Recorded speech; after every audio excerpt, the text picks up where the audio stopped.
A racist police officer profiles a black jogger for being in the area. Later finds out he's an undercover FBI agent. Officer Jason Collins drummed his fingers on the steering wheel, staring out at the narrow, tree-lined street. It was the kind of neighborhood where lawns looked like magazine spreads, manicured to perfection, bordered by iron gates and security cameras tucked discreetly under eaves. Everything neat, everything controlled. Collins could feel the tension in his neck, a dull ache creeping up from his shoulders. His day had gone from bad to worse. It started with a snide comment from his superior about not pulling enough weight, then escalated to the passive-aggressive silence from Sarah when he left the house this morning. The distance between them had been growing for months, and he didn't know how to fix it. Hell, he wasn't even sure he wanted to fix it anymore. His patrol car idled as he watched the street for anything that might distract him from his own spiraling thoughts. A small sigh escaped his lips, and he reached down to adjust the radio volume, more for something to do than out of need. It was a slow day, slower than usual. The crime stats in this part of town were next to nothing, but Collins knew better. It wasn't because this area was inherently safer. No, it was just better hidden. Money had a way of making things disappear. A movement caught his eye. A jogger cutting through the pristine silence of the neighborhood. Collins sat up a little straighter, squinting through the windshield. He was black, mid-30s maybe, dressed in athletic gear like he belonged in any gym commercial. But Collins felt that old itch in his gut, the kind that made him pay attention. Something was off. The jogger wasn't exactly running fast, more like a steady pace, gliding through the neighborhood as if he had nowhere else to be. But that wasn't what bothered Collins. It was the fact that he hadn't seen him before. This was the kind of place where people were familiar, where newcomers stood out, and Collins had a hard time imagining someone like him living here. Instinct told him to act. With a quick flick of his wrist, Collins turned on the lights, a flash of blue reflecting off the glass. The jogger slowed, glancing back, a flicker of something unreadable crossing his face before he jogged to a halt. Collins pulled the patrol car to the curb, taking a moment to compose himself. It wasn't like he was doing anything wrong. It was just standard procedure. Check things out, make sure everything was in order. But a part of him, buried deep under years of routine, questioned whether it was more than that. He shook it off. Stepping out of the car, Collins adjusted his belt, his hand instinctively hovering near his holster. "Afternoon," he called out, keeping his tone neutral. The jogger looked at him, calm, but with a hint of curiosity. "Afternoon, officer," he replied. His voice was steady, unbothered. Collins closed the gap between them, his boots crunching softly on the pavement. "Mind telling me what you're doing in this neighborhood?" The jogger raised an eyebrow, not defensive, just curious. "Jogging," he said, a faint smile tugging at the corner of his lips. "Is that a problem?" Collins' jaw tightened, the question hitting harder than it should have. "There have been reports of suspicious activity in the area," he lied smoothly. "Just need to check a few things." The jogger's expression didn't change. If anything, he seemed to relax more, as though Collins was the one under scrutiny. "Suspicious activity?" he repeated, his tone light. "Seems like a pretty quiet place for that." Collins felt the irritation rising. The guy was too calm, too sure of himself. "Can I see some ID?" he asked, his voice a notch harder. The jogger reached into his pocket slowly, never breaking eye contact. He pulled out his wallet, flipping it open with an easy motion. "Sure," he said. "Here you go." Collins took the wallet, but his eyes weren't on the driver's license. Instead, they locked onto the badge tucked neatly inside. FBI, Special Agent Marcus Wright. Collins blinked, his mind stuttering over the letters, trying to process what he was seeing. He swallowed, the dryness in his throat suddenly overwhelming. The jogger, no, the FBI agent, didn't move. He let Collins absorb the weight of it, watching the officer with quiet patience, the same calm still radiating from him. "You're FBI," Collins finally said, the words thick and heavy. Agent Wright nodded, his expression unchanged. "That's right," he said. "Undercover. I've been looking into some things around here. Corruption in the police department." He paused, letting the words sink in. "Interesting timing, don't you think?" Collins's stomach dropped. His thoughts scrambled, trying to piece together an explanation, an excuse, anything that would make sense. But there was nothing. He'd been profiling, plain and simple. His pulse quickened as he felt the ground shifting beneath him. the familiar safety of his routine cracking open. Wright took his wallet back, tucking it into his pocket with deliberate ease. "Look, Officer Collins," he said, voice lowering just enough to make the moment feel heavier. "You're not the only one I'm watching. There are bigger problems in your department, and they go deeper than you think." Collins opened his mouth to speak, but no words came out. He felt trapped, as though the walls of the pristine neighborhood were closing in on him. His day, bad enough already, had just turned into a nightmare. Wright took a step back, but his eyes never left Collins. "You've got a choice," he said. "You can help me with what's coming, or you can keep playing your part in all this." The agent's expression softened just slightly, though the edge in his voice remained. "But let's be clear. Things are going to change, and fast." Collins stood frozen as Wright turned and continued his jog down the street, leaving him alone with the weight of what just happened. The sound of his boots on the pavement was all Collins could hear as he made his way back to the patrol car. He sat heavily in the driver's seat, staring blankly ahead. He had profiled the wrong man, but worse than that, far worse, was the fact that this was just the beginning.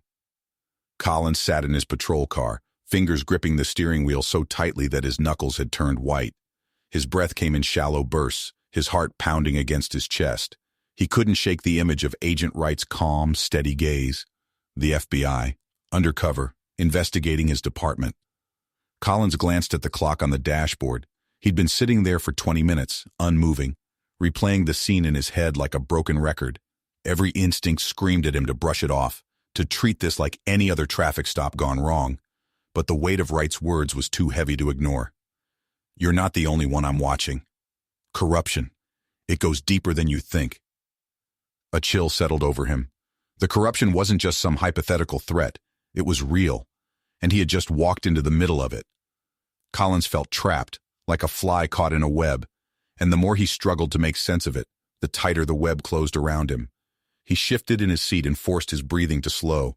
He couldn't sit here all day, frozen by what had just happened.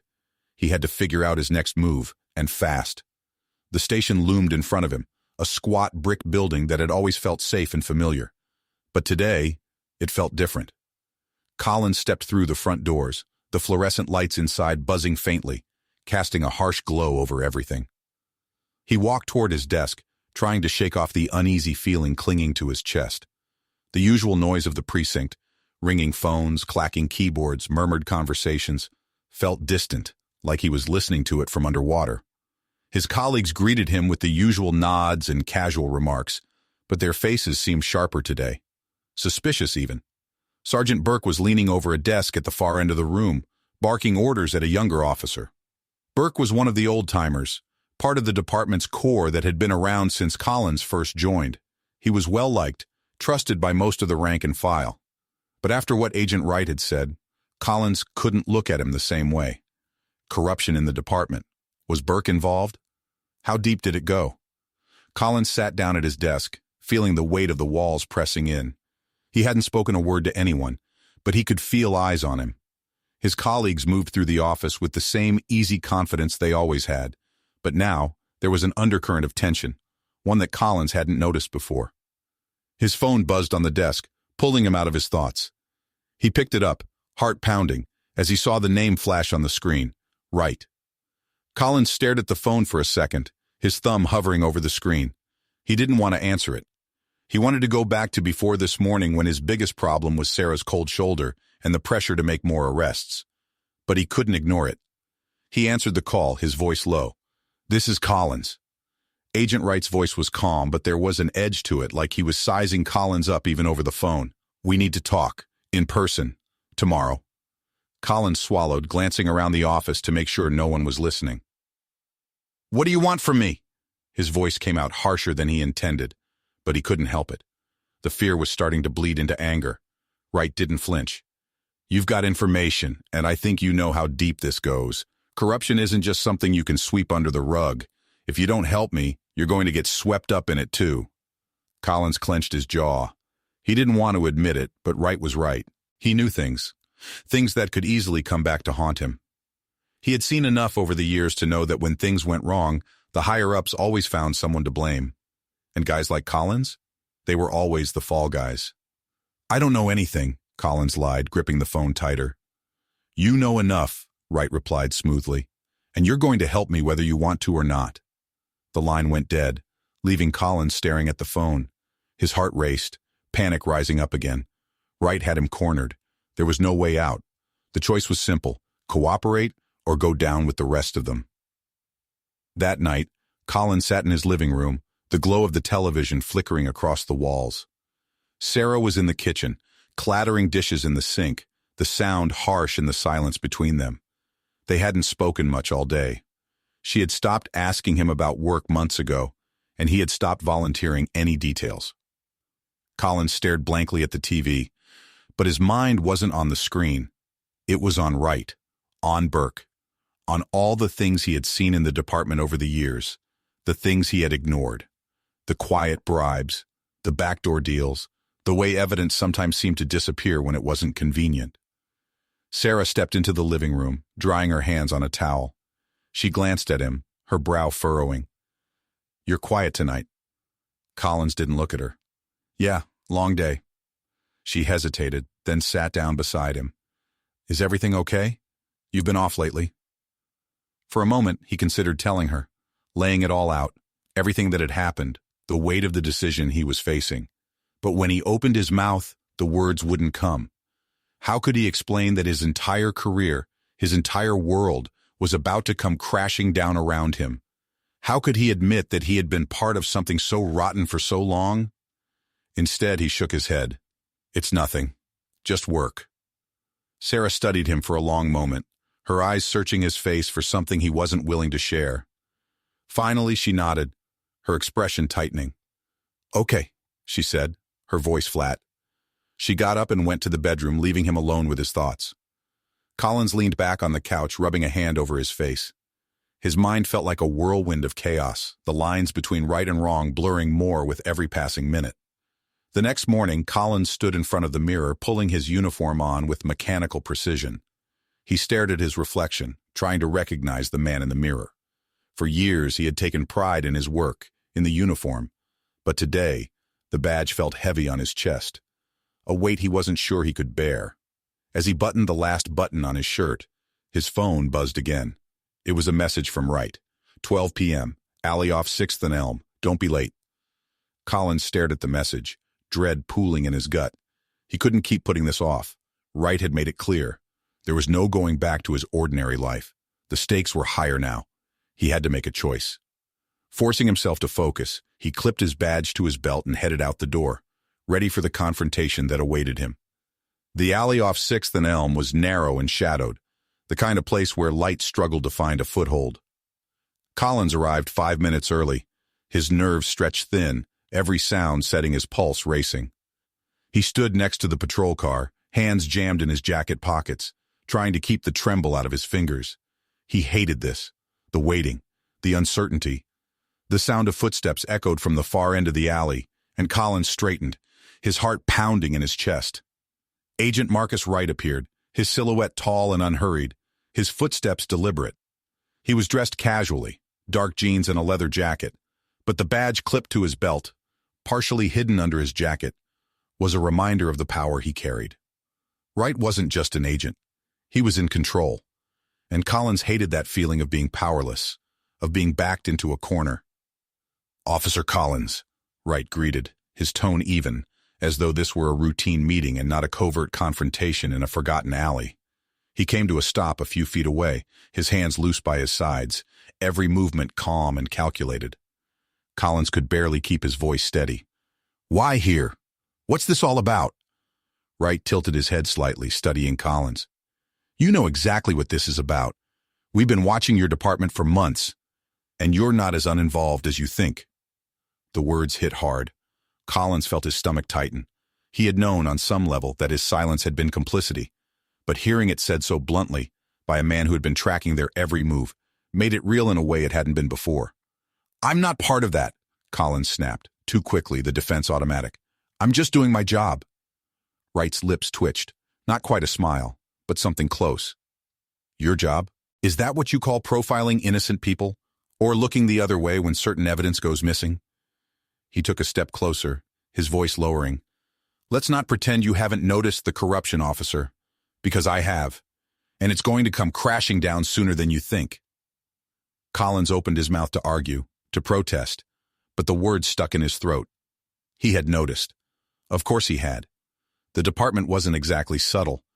The occasional misplaced report, the suspicious connections between certain officers and local businesses, the bribes that were never called bribes. Collins had seen it all. He just hadn't done anything about it.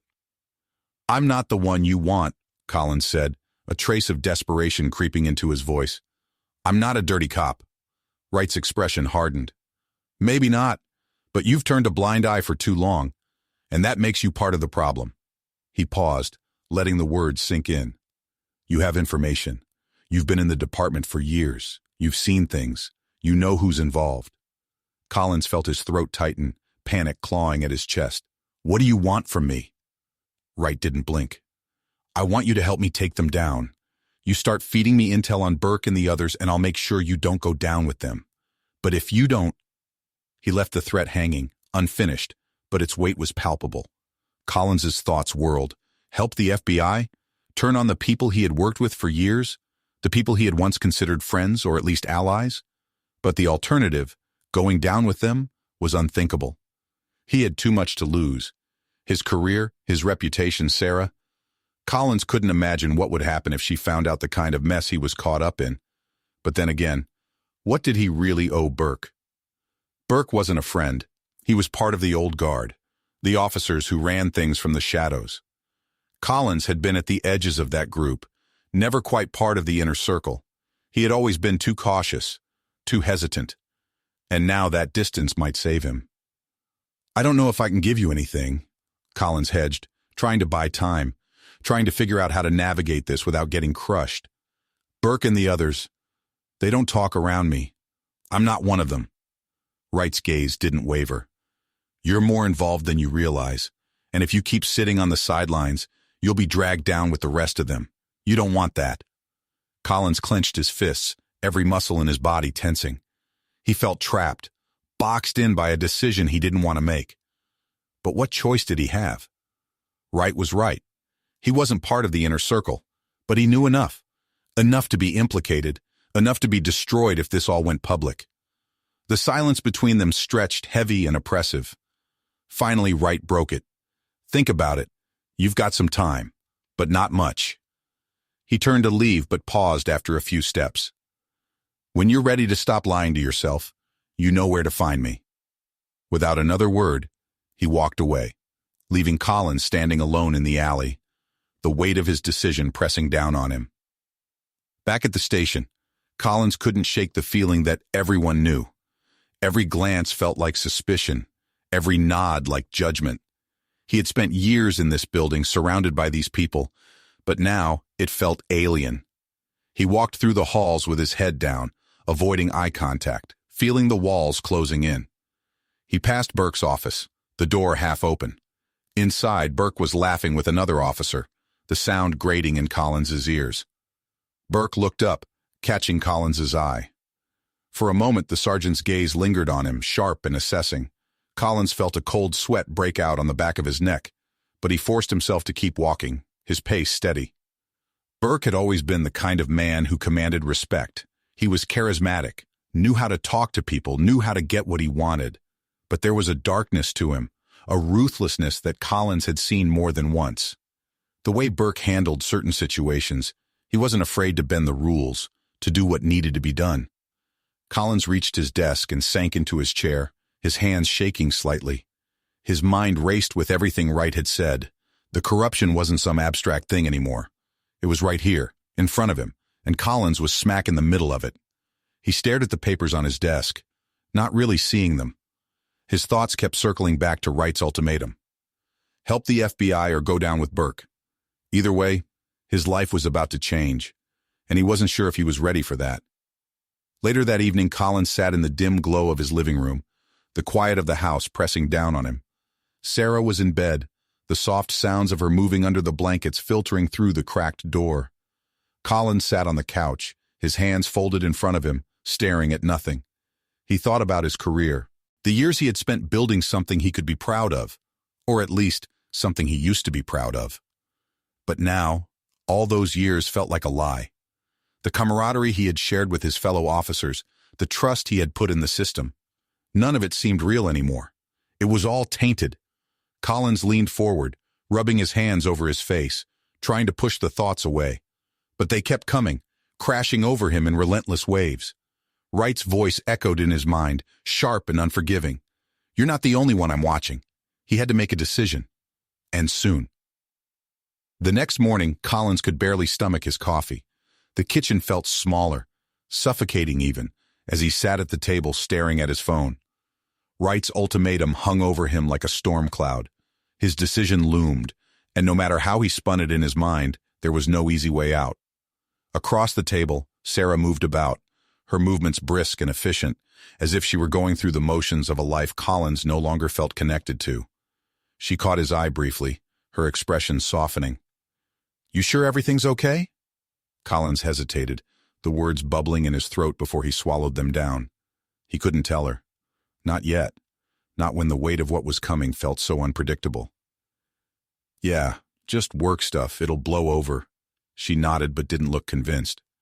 "You're not, hiding something from me, are you?" Collins tensed at her words, but he forced a smile, shaking his head. "No, nothing like that." "Okay," she said softly, but the concern lingered in her eyes.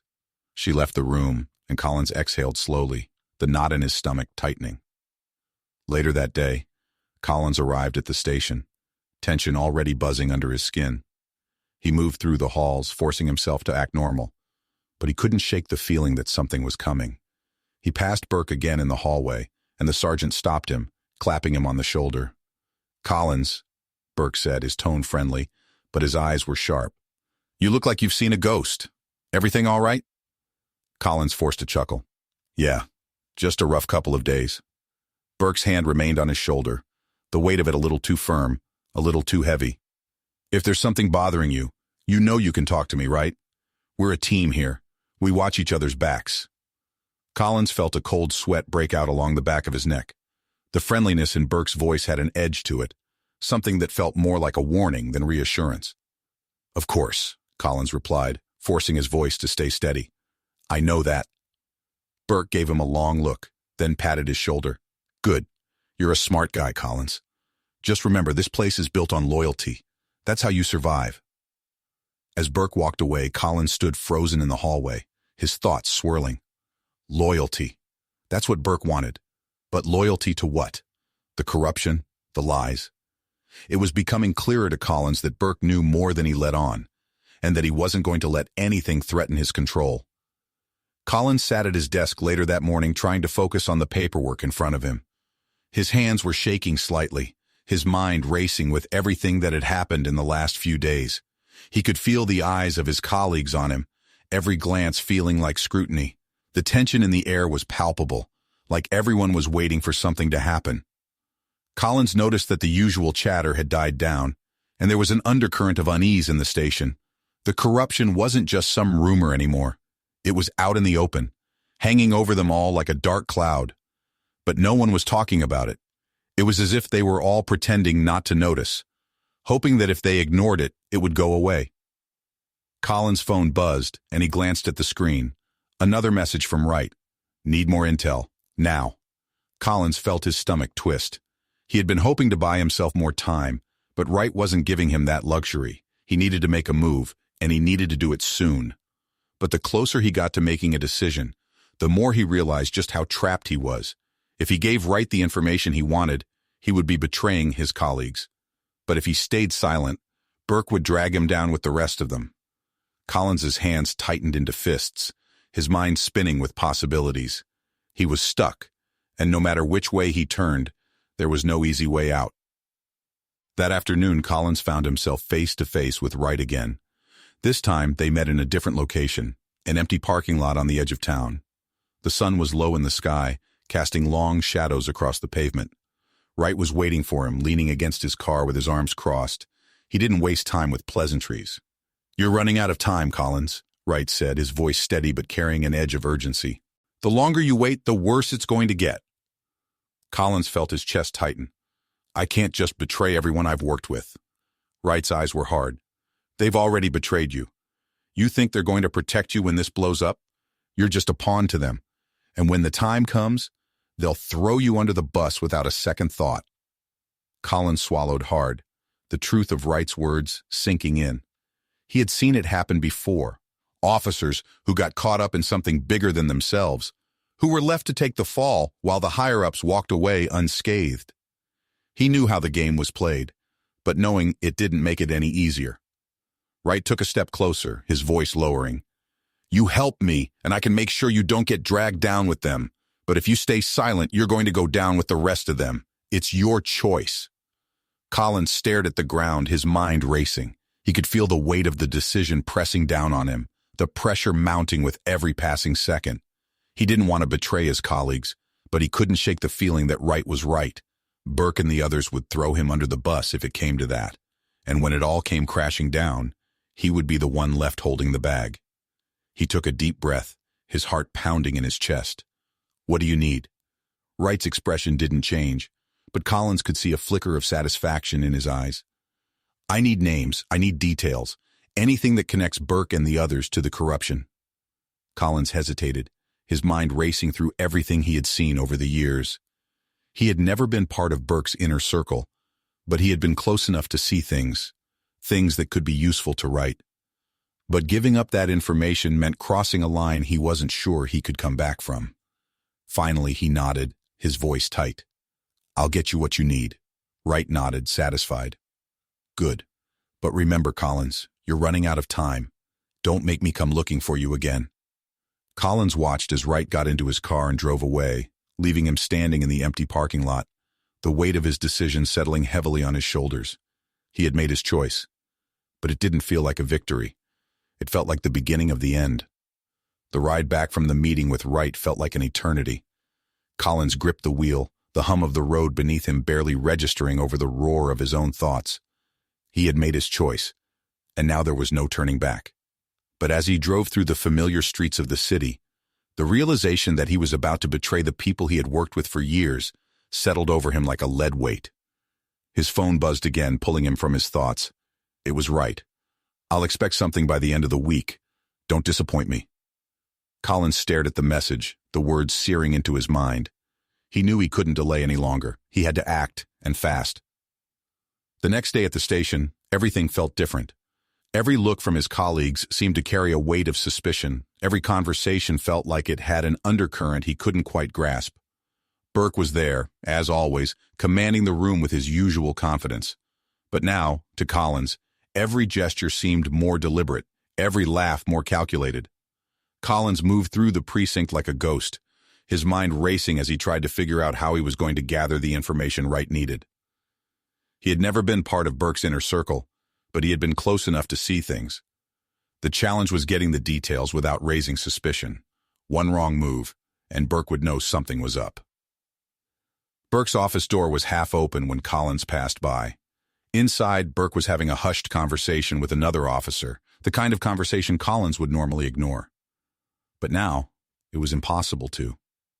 He slowed his steps, straining to hear. Something about cleaning things up. Collins' pulse quickened. He couldn't stop now. That evening, Collins sat at his kitchen table, a stack of files spread out in front of him. He had spent years in the department, and in that time, he had seen plenty of things that didn't add up. He had never asked questions. He had learned early on that asking questions got you into trouble. But now, all those things that had seemed like small, isolated incidents started to fit together, forming a bigger, more dangerous picture. Collins sifted through the files, searching for anything that could help him piece together the information Wright needed.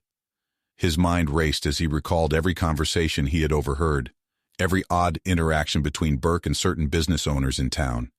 The bribes, the missing evidence, the cases that had gone cold for no reason. There was a pattern here. He could see it now. Burke had been running things from the shadows for years, and Collins had been blind to it. Or maybe he had chosen not to see it. Either way, he was involved now, and there was no way out but through. The next day, Collins put his plan into motion. He started small, careful not to raise suspicion. He asked questions casually, pretending to be concerned about some of the cases he had worked on with Burke's team. He framed it as wanting to clean things up, the same language Burke had used in his office the other day. At first, it worked. The other officers didn't seem to notice that anything was off. They answered his questions, even shared a few stories that, on the surface, seemed harmless. But Collins knew better. The more he dug, the clearer it became that the corruption went deeper than he had imagined. Burke, however, was a different story. He had always been sharp, and Collins could tell that the sergeant was starting to suspect something. Burke's eyes followed him more closely now, and there was a tension in his interactions that hadn't been there before. Collins couldn't afford to make any mistakes. One wrong step, and Burke would know exactly what he was doing. The pressure mounted as the week wore on. Collins knew that Wright was waiting for the information, but every day that passed felt like walking a tightrope. Burke was watching him, and every interaction with his colleagues felt like it carried more weight. By Thursday, Collins had enough. He had pieced together a few names, some evidence that pointed to Burke's connections with local business owners, and the pattern of bribes that had kept certain cases from ever seeing the inside of a courtroom. It wasn't everything, but it was a start. Collins made the call to Wright, his heart pounding in his chest as the phone rang. "I've got something for you," Collins said when Wright picked up. His voice was tight, the weight of what he was about to do pressing down on him. "Good," Wright replied. "I'll meet you tonight, same place." Collins hung up, his stomach churning. This was it. There was no going back after this. Collins arrived at the alley off 6th and Elm just as the sun was beginning to set. The shadows were long, and the air was thick with tension. Wright was already there, leaning against his car, his expression unreadable. Collins handed over the files without a word, his hands shaking slightly as Wright flipped through them. "This is good," Wright said after a few moments, nodding in approval. "It's a start." Collins exhaled slowly, feeling a small sense of relief. But it was short-lived. "We're not done yet," Wright continued, his tone turning cold. "I need more. I need something concrete.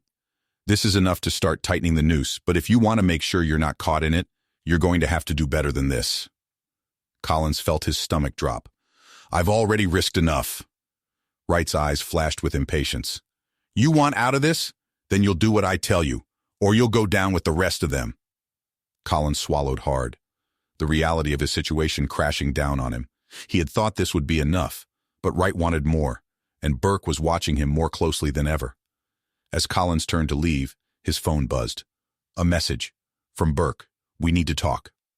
Collins' blood ran cold. Collins stared at the message from Burke, the cold dread settling in like a weight on his chest. His finger hovered over the screen, reluctant to open it. He felt like a cornered animal, no room to maneuver, no place to hide. He had been careful. He thought he had been careful. But Burke was sharp, maybe too sharp. And now the game was turning deadly. He tapped the message open, his heart pounding in his ears. The text was short, nothing overtly suspicious, but the intent was clear. "Meet me at the bar, 9 p.m. We need to discuss some things." Collins knew what that meant. Burke didn't send vague messages unless something was wrong. And this was wrong. He could feel it in his gut. The bar was a hole-in-the-wall place on the edge of town, far from the prying eyes of anyone who would ask too many questions. It was the kind of place that thrived on secrecy, where men like Burke conducted their business without ever saying too much. Collins pulled up at 8:45, parking a block away. His mind raced with possible scenarios. Was this a test? Was Burke fishing for information? Or did he already know? Did he have enough on Collins to make a move? Collins took a deep breath, trying to steady his nerves as he stepped out of the car. The night air was cool, a light breeze brushing against his skin, but he felt no relief. His muscles were tight, his jaw clenched. He had to stay calm. One slip, one wrong word, and Burke would know. And if Burke knew, he couldn't think about that. Not now. The bar was dimly lit, the smell of stale beer and cigarettes thick in the air. Collins scanned the room quickly as he entered, his eyes adjusting to the darkness. Burke was in the back, sitting at a booth, a half-empty glass in front of him. He looked up as Collins approached, his eyes narrowing slightly. Collins felt his pulse quicken. "Sit down," Burke said, his voice gruff, no warmth in it. Collins slid into the booth across from him, his body tense, every nerve on edge. Burke took a slow sip from his glass, his eyes never leaving Collins. The silence stretched, heavy and uncomfortable. "We've got a problem," Burke finally said, leaning forward slightly, his voice low. Collins's stomach churned. He tried to keep his expression neutral. What kind of problem? Burke's gaze hardened. There's been talk, cops asking questions, things that shouldn't be asked. He paused, letting the words hang in the air. I don't need to tell you what happens when people start digging where they shouldn't. Collins felt his throat tighten. He forced himself to meet Burke's gaze, but it took everything in him to keep his voice steady. You think I'm involved? Burke's eyes darkened, his jaw tightening. I don't think anything, yet. But let me make one thing clear. He leaned in further, his voice dropping to a dangerous whisper. I've been doing this a long time. I know who's loyal and I know who isn't. If there's even a whiff that you're not with us, I'll find out, and you won't like what happens next. Collins' hands clenched under the table, the weight of the threat pressing down on him. He had known Burke was ruthless, but hearing it laid out so plainly, so coldly, sent a chill down his spine. There was no more guessing. Burke was onto him, and he wasn't playing games anymore. Collins swallowed hard, trying to think of a response, but his mind was blank. He couldn't afford to show any weakness. Not now. I'm not asking questions, he lied. I don't know who is, but it's not me. Burke studied him for a long moment, his expression unreadable. Collins could feel his heart pounding in his chest, every beat echoing in his ears. Finally, Burke leaned back in the booth, his eyes narrowing slightly. Good, he said, his voice flat. Because if I find out otherwise... He didn't finish the sentence. He didn't have to. Collins left the bar with his mind spinning, the encounter with Burke replaying in his head like a bad dream. Burke didn't trust him, that much was clear, and Collins knew it was only a matter of time before Burke found out the truth. As he drove home, the weight of his situation pressed down on him harder than ever. He had thought he could handle this, thought he could play both sides and come out on top. But now, it was becoming painfully clear that he was in way over his head. The realization hit him like a freight train. He couldn't outsmart Burke. Burke had years of experience, connections, and a ruthless streak that Collins couldn't match. And now, Wright was breathing down his neck, demanding more information, pushing him further into a corner. The plan was unraveling, and there was nothing Collins could do to stop it. He pulled into his driveway, the house dark and quiet. Sarah was already asleep. Collins sat in the car for a long moment, staring at the front door, his mind buzzing with the weight of everything that had happened. He had failed. Collins entered the house, the silence oppressive. He made his way to the kitchen, needing something to calm his nerves. He poured a glass of water, his hands shaking slightly as he brought it to his lips. His phone buzzed on the counter, and for a moment Collins didn't want to look at it. He didn't want to deal with whatever was coming next, but he knew he couldn't avoid it forever. He picked up the phone, his heart skipping a beat when he saw the message. It was from Wright, but this time the tone was different. We've got more. Your department's dirt runs deep. You're in deeper than you think. I suggest you start thinking about your next move. Collins stared at the message, his blood running cold. What did Wright mean, in deeper than you think? He had been trying to keep his distance from the corruption for years, skirting the edges without getting too close. But now Wright was telling him that he was already entangled. The weight of it all hit him hard. He hadn't just been turning a blind eye. He had been complicit, whether he liked it or not. By doing nothing, by saying nothing, he had allowed the corruption to fester, and now he was just as guilty as the rest of them. He sank into the kitchen chair, the full weight of his situation crashing down on him. Burke was suspicious, Wright was closing in, and Collins realized, with a sinking feeling, that there was no way out. He was trapped. Collins sat in the dark kitchen, his mind spinning. He had thought he could handle this, thought he could play the game and come out unscathed. But now, the reality was painfully clear. There was no playing both sides. There was no clever way out. He had failed. Burke would find out soon enough, and when he did, Collins knew there would be no mercy. Wright was pressuring him to bring more to the table, but Collins had nothing left to give without exposing himself entirely. His hands clenched into fists, a wave of anger and helplessness washing over him. He had gotten himself into this mess by doing nothing, by staying silent when he should have spoken up. And now, it was all crashing down around him. Collins sat there, his heart heavy, the weight of his choices bearing down on him like a crushing force. Collins sat at the kitchen table long after the darkness outside had swallowed the world. The only light came from the faint glow of his phone on the table, the message from Wright still open on the screen. His mind was a battlefield of regret, anger, and fear. He had always thought of himself as a man who stayed in control, someone who didn't make waves. Now he realized that being passive had pulled him into something deeper than he ever imagined. His thoughts flickered to Sarah upstairs, likely still asleep, unaware of the storm that was about to hit them. He had wanted to protect her from this mess, but how could he, when he didn't know how to protect himself?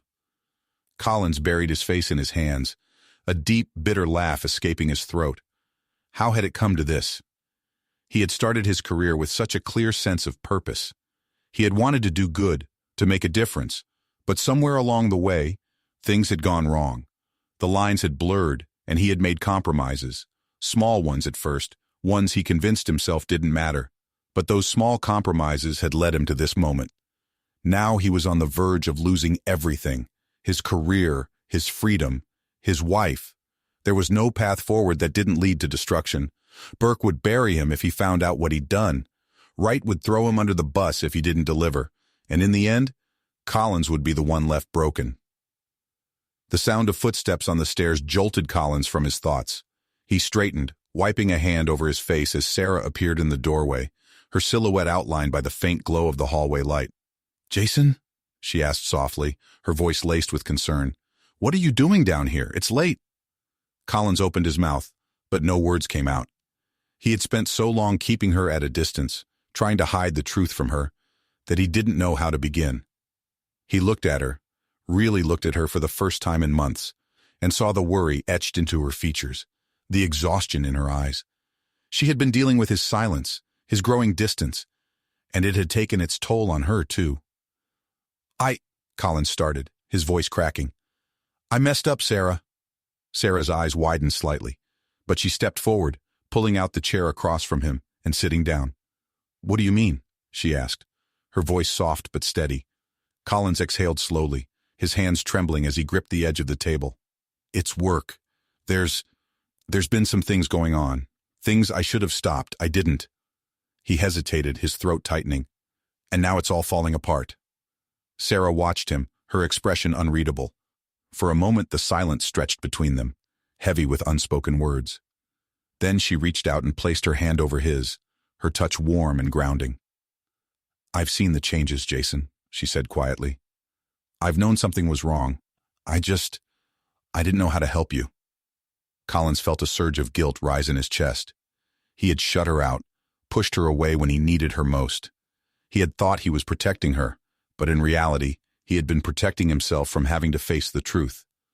"I'm sorry," he whispered, his voice thick with emotion. Sarah squeezed his hand. "It's not too late, Jason. Whatever's happening, you can still do the right thing." Her words hung in the air, filling the silence with a sense of hope that Collins hadn't felt in days. He looked at her, the depth of her understanding sinking in. She didn't know the details, but she knew him. She knew the man he was, the man he had once been, and she believed in him.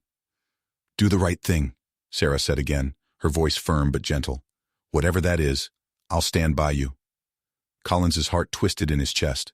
Her faith in him, even after everything, felt like a lifeline, something to hold on to as the storm threatened to pull him under. He had been avoiding the hard choices, trying to play both sides, but Sarah was right. He had to stop running. He had to face the truth. Collins stood from the table, his resolve hardening as he made his way to the window. He stared out into the darkness, the faint glow of streetlights casting long shadows across the yard.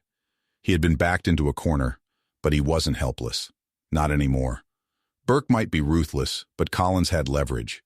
He knew more than he had let on, and if he played his cards right, he could protect himself and Sarah. He could take Burke down before Burke had a chance to destroy him. But that meant fully committing to Wright's plan. It meant gathering enough evidence to ensure Burke couldn't wiggle his way out of this. Collins couldn't afford to tiptoe around the edges anymore. He had to dive in head first and bring back something concrete. He turned back to Sarah, who was watching him closely, her expression a mixture of concern and hope. "You're right," he said, his voice steady. "I need to do the right thing, and I will." Sarah nodded, her eyes softening with relief. Whatever happens, Jason, we'll get through it. Collins felt a flicker of hope ignite in his chest. He wasn't alone. Not anymore. But as he made his decision, he knew the final confrontation was looming. Burke was dangerous, and the deeper Collins dug, the more dangerous things would get. He had seen what Burke was capable of, and he knew that crossing him could end badly. But there was no turning back now. He had chosen his path. The following day, Collins began preparing for the final move. He knew where Burke's weak spots were. He had spent years watching, listening, observing. Burke had always been careful, but no one was perfect. There were cracks in the armor, and Collins was going to find them. It wasn't just about survival anymore. It was about taking control, about facing the corruption that had swallowed the department and fighting back. He had been passive for too long, letting things slide, pretending he didn't see what was happening right in front of him. But now, he was done pretending. Collins arranged another meeting with Wright, the final piece of the puzzle taking shape in his mind. He would gather the last bit of evidence, hand it over, and then watch as Burke's empire crumbled around him. It was the only way to protect himself and to finally make things right.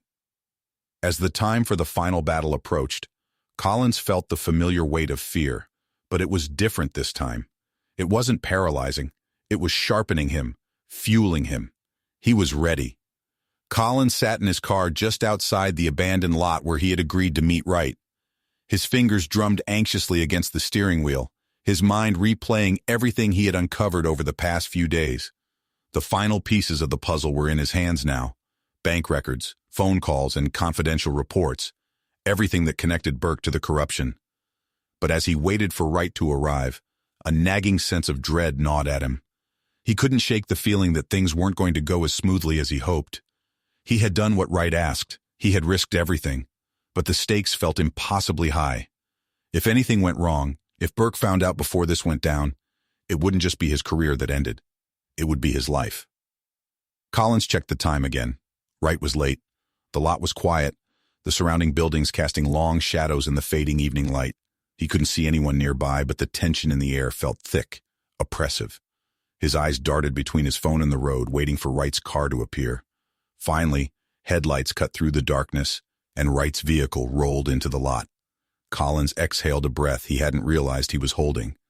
This was it. The endgame. Wright stepped out of the car, his expression unreadable, his movements brisk and purposeful. Collins climbed out of his own car, clutching the manila envelope that held the last of the evidence. "I've got what you need," Collins said, extending the envelope. His voice was steady, but underneath he felt like a coiled spring. Wright took the envelope, his eyes scanning Collins for a beat longer than usual. Something felt off.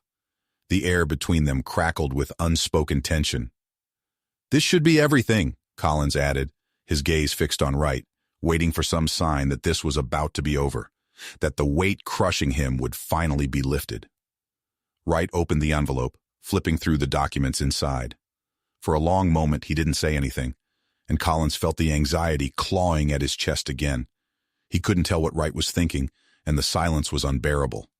Finally, Wright looked up. "This is good," he said, his tone even. "This should be enough to nail Burke and the others." Collins nodded, a flicker of relief passing through him, but it was short-lived. Wright wasn't finished. "But I need one more thing from you." The words hit Collins like a punch to the gut. "What? I gave you everything I've got," he said, his voice tight with frustration. "What else could you possibly need?" Wright's expression hardened. "I need you to get Burke to admit his involvement. On tape." Collins's breath caught in his throat. "Are you serious? That's suicide. He already suspects me. If I try to get him to talk, he'll know something's up." Wright stepped closer, his voice dropping. "If you want to come out of this clean, you'll do it. The documents are good, but we need something undeniable. Burke's not stupid. He'll lawyer up, twist things, make it hard for us to pin anything directly on him. But if we have him on tape, admitting to what he's done, it's over for him, and you walk away." Collins felt the ground shift beneath him. Wright had been pushing him, demanding more and more, but this was beyond what he could handle. Getting Burke to confess would be impossible, and it could get him killed. "This is insane," Collins muttered, shaking his head. "I can't do it." Wright's gaze didn't soften. You don't have a choice. You've come this far. You want out of this mess? Then you do this last thing and it's over. Or you can walk away now, and I guarantee Burke will take you down with him when the hammer drops. The ultimatum hit hard. Collins clenched his fists, the cold reality of the situation settling over him like a suffocating blanket. Right was right. If he didn't do this, he was as good as dead. Burke would find out, and Collins would be caught in the crossfire. The next day, Collins found himself standing outside Burke's office at the station, his heart racing in his chest. The small recording device tucked into his pocket felt like it was burning a hole through his skin. Every instinct told him to turn around, to leave, to run, but he knew he couldn't. Wright had backed him into a corner, and the only way out was through. He knocked on the door, and Burke's voice called from inside. "Come in." Collins entered, trying to keep his expression neutral, but the weight of the recording device felt like an anchor dragging him down. Burke was sitting behind his desk, papers scattered in front of him, but he looked up as Collins entered, his sharp eyes studying him. "Collins," Burke said, leaning back in his chair, "I was wondering when you were going to come by." Collins forced a smile, but it felt hollow. "Just checking in, you know. Wanted to make sure everything's good." Burke's lips curled into a faint smile, but there was no warmth in it. "Everything's fine. For now." Collins felt his pulse quicken. He had to get Burke talking, but how? He couldn't just ask him outright about the corruption. Burke was too smart for that. Collins needed to lead him into it, make him comfortable, let his guard down. "I've been hearing things," Collins said, keeping his tone casual, "about some of the heat coming down on the department. Thought maybe it was time we, covered our tracks a little better." Burke's eyes narrowed slightly, and Collins felt a bead of sweat roll down the back of his neck. "What kind of things?" Burke asked, his tone guarded. Collins swallowed hard, the lie coming easier than he expected. "Rumors, cops talking, you know how it is. Just thought it might be a good idea to lay low for a while, maybe take care of any loose ends." Burke's expression didn't change, but his eyes flickered with something. Recognition, maybe? Collins couldn't tell if he had taken the bait, but he pressed on, feeling like he was walking a razor's edge. "You think I'm not already on top of it?" Burke's voice was low, dangerous. Collins hesitated. This was it, the moment he had to push just a little further, just enough to get Burke to say something incriminating. His hand brushed the device in his pocket, the tension in his body nearly unbearable. "No, I know you are," Collins said carefully. "But I just wanted to make sure. We've all done things, covered things up. I want to make sure none of that comes back to bite us." Burke's eyes locked onto Collins, the tension in the room thick enough to choke on. For a moment, Collins thought he had pushed too far, that Burke was going to lash out, accuse him, expose him. But then Burke leaned forward, his expression dark. "Don't worry about that.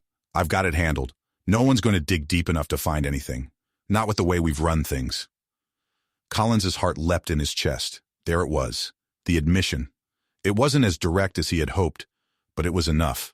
He had it on tape. Now he just had to get out of the room alive. "Good," Collins said, forcing himself to smile. "Just wanted to make sure we're on the same page." Burke's eyes lingered on him for a moment longer, as if trying to see through the thin veil of calm Collins was projecting. But finally, Burke nodded, satisfied. "We are. Don't forget that."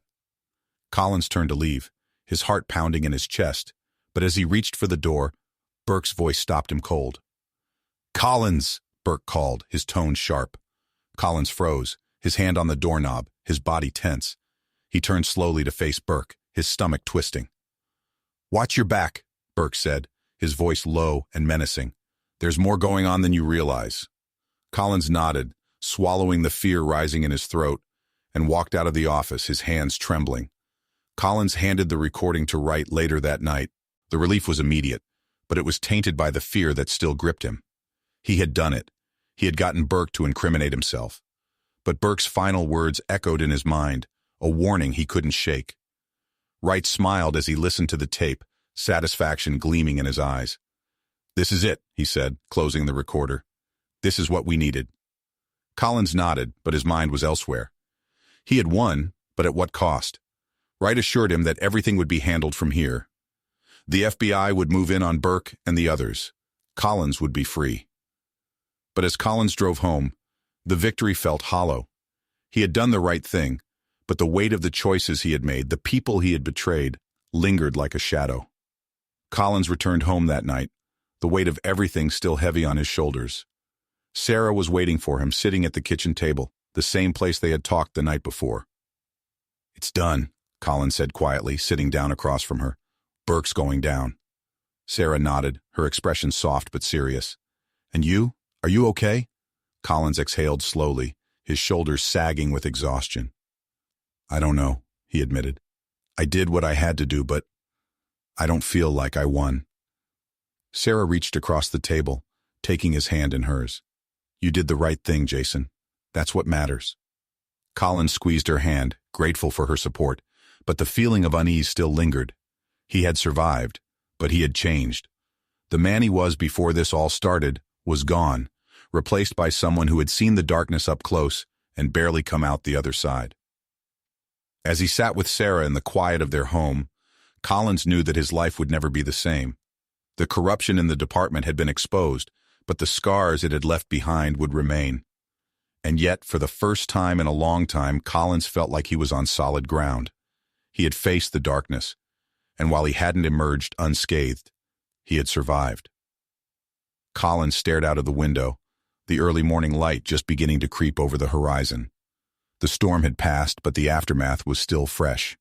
He had done what he thought was impossible. He had confronted Burke, faced his own complicity, and lived to see the end of it. There was still work to be done. The department would need to be rebuilt, cleansed of the rot that had festered for years. But for now, Collins allowed himself a moment of peace. He had made it through the fire, and though he was forever changed, he had come out the other side. Collins stood, ready to face whatever came next.